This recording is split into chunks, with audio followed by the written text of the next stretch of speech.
श्री गणेशाय नमः। मैं आप सबको मेरी चैनल दिव्य एस्ट्रो पर हार्दिक स्वागत करता हूं। इसके आगे के वीडियो में हमने शुक्र और केतु से बनते योग के बारे में डिटेल में देखा। आज हम इस वीडियो में शनि और केतु से बनते योग पर डिटेल में समझेंगे। आप सभी को रिक्वेस्ट करता हूं कि मेरी चैनल दिव्य एस्ट्रो को सब्सक्राइब करें, लाइक करें और शेयर करें ताकि दूसरों को भी उसका लाभ मिले, और बेल आइकन को दबाने को मत भूलिए ताकि आपको मेरे हर वीडियो सही समय पर मिलते रहे।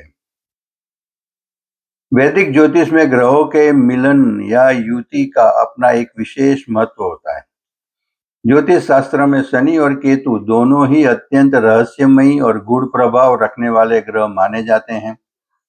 जब कर्मफल दाता शनि और मोक्ष के कारक केतु एक साथ आते हैं तो यह एक अत्यंत प्रभावशाली और आध्यात्मिक रूप से गहन युति का निर्माण करते हैं।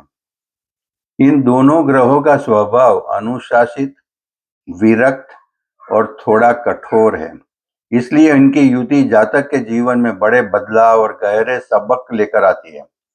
यह युति जातक के जीवन में गहराई, संघर्ष, आध्यात्मिकता और कर्मों के परिणाम को तीव्र रूप से सामने लाती है। शनि अनुशासन, संरचना, कड़ी मेहनत, समय, कर्म, देरी, न्याय और जीवन के कठोर अनुभवों का कारक है।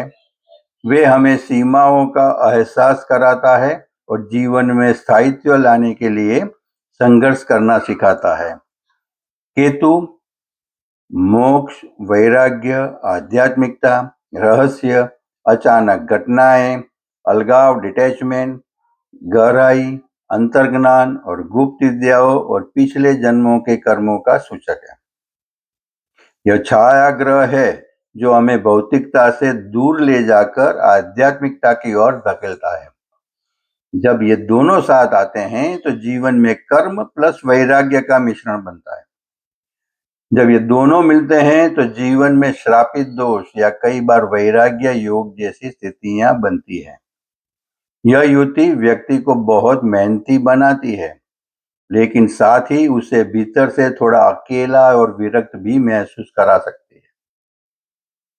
शनि और केतु युति का सामान्य प्रभाव अगर देखें तो जीवन में अचानक उतार चढ़ाव आ सकता है, मानसिक उलझन और अकेलापन रह सकता है, भौतिक सुखों से दूरी हो सकती है, आध्यात्मिक झुकाव बढ़ता है, पुराने कर्मों का फल तेजी से मिलता है, रिश्तों में दूरी या गलतफहमियां पैदा हो सकती है।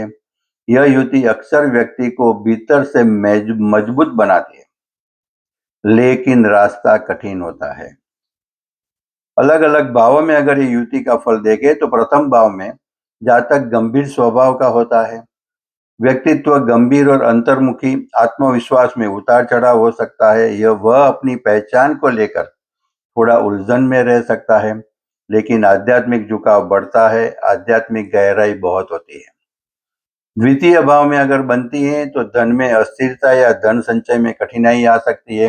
जातक की वाणी थोड़ी कठोर, तीखी या रहस्यमयी हो सकती है। परिवार से अलगाव की स्थिति बन सकती है।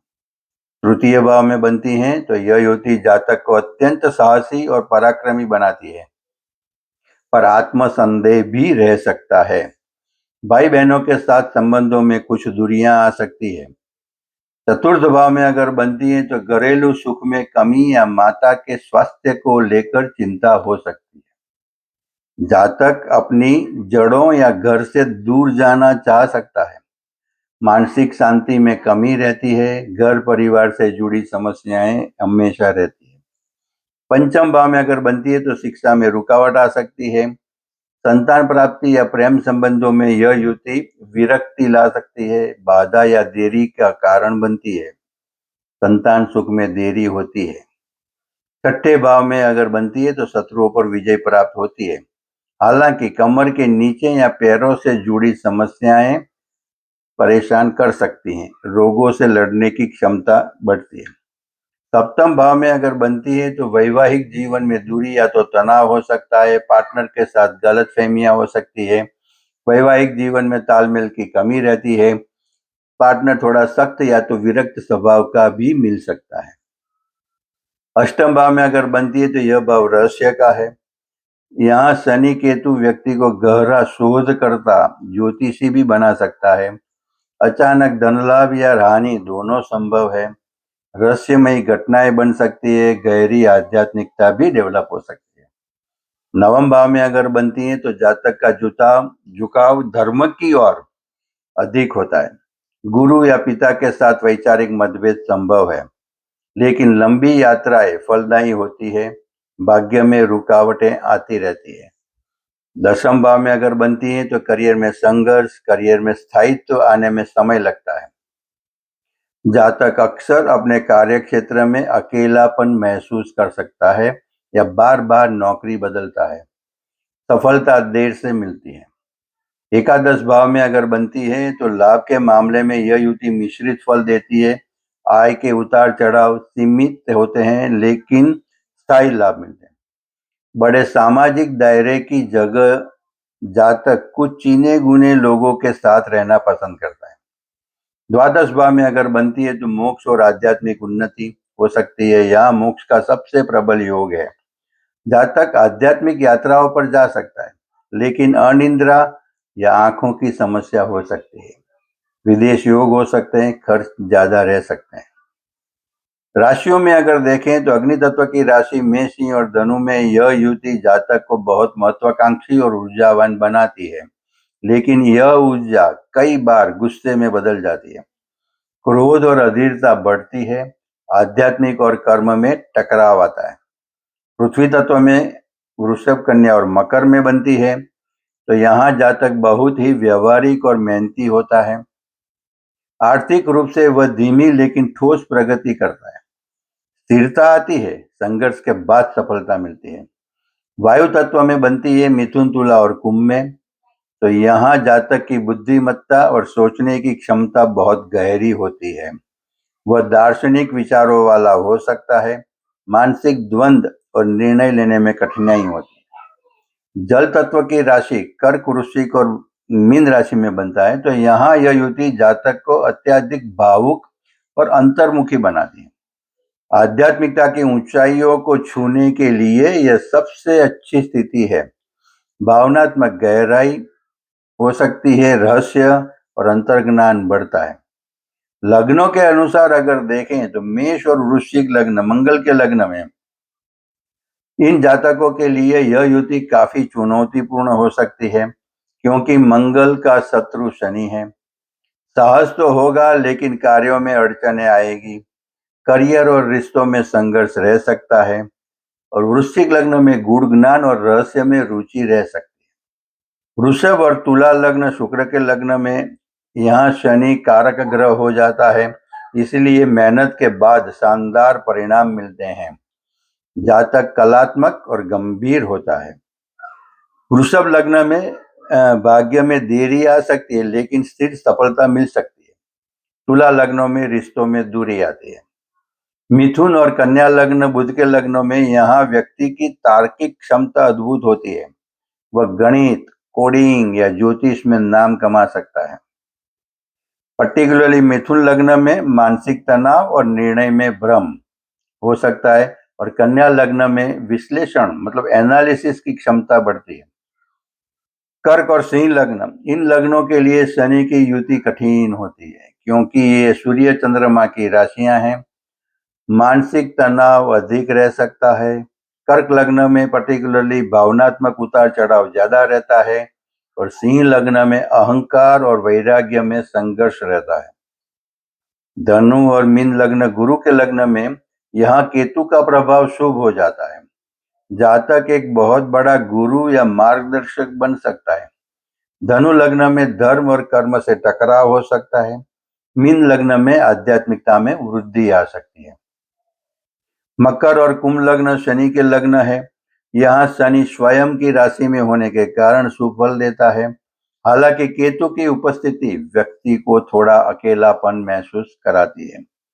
मकर लग्न में कर्म प्रधान जीवन, धीरे धीरे सफलता मिलती है और कुंभ लग्न में समाज से एक अलग ही सोच होती है। यह युति शुभ फल तब देती है जब युति उपचय भाव 3, 6, 10, 11 भाव में हो। जब शनि उच्च राशि तुला में हो या स्व राशि में हो, जब केतु आध्यात्मिक भाव में हो, जब शनि और केतु पर गुरु की दृष्टि हो, जब व्यक्ति आध्यात्मिक मार्ग अपनाए, ऐसे में व्यक्ति को गहरी समझ, धैर्य और अंततः सफलता मिलती है। तो यह युति जातक को विश्व प्रसिद्ध भी बना सकती है। अशुभ फल देखें तो जब शनि कमजोर हो, शनि नीच राशि में हो, 1, 4, 7, 8 भाव में कष्ट अधिक होता है। जब इस युति पर मंगल की दृष्टि हो तो यह दुर्घटनाओं या भारी मानसिक अवसाद का कारण बन सकती है। साढ़े साथी या दहिया के समय इस युति का नकारात्मक प्रभाव अधिक महसूस होता है। जब व्यक्ति नकारात्मक सोच में फंसा रहे, रिश्तों में अहंकार और दूरी बढ़े, इस स्थिति में मानसिक तनाव, अकेलापन और असफलता महसूस हो सकती है। शनि केतु की युति के प्रभाव को संतुलित करने के लिए कुछ उपाय जरूर कर सकते हैं। शनि और केतु दोनों के दोषों को दूर करने के लिए हनुमान जी की पूजा रामबाण है। प्रतिदिन हनुमान चालीसा पढ़े, गणेश जी की भी पूजा करें। केतु के लिए काले कुत्ते को भोजन कराना सबसे उत्तम उपाय है। शनिवार के दिन जरूरतमंदों को काला तिल, कंबल या जूते का दान करें। ओम शम शनीश्वराय और ओम केम केतवे नमः का नियमित जाप करें। शनिवार को पीपल के पेड़ के नीचे सरसों के तेल का टिबक जलाएं।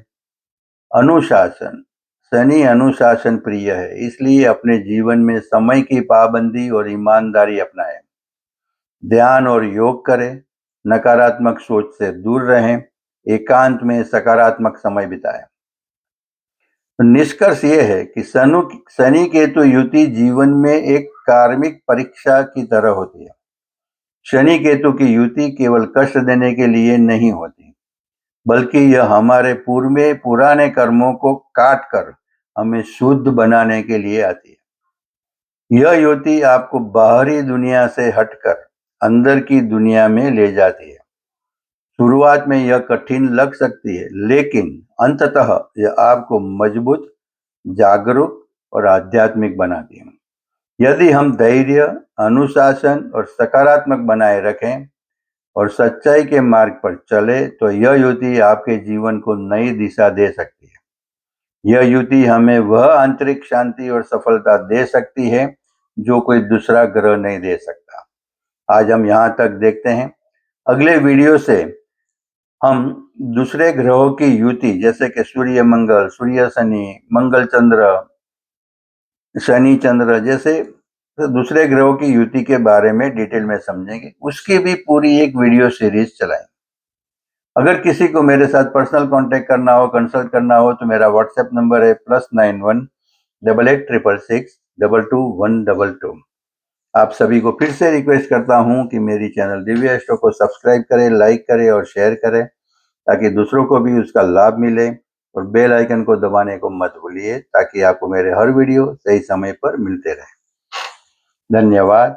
श्री गणेशाय नमः।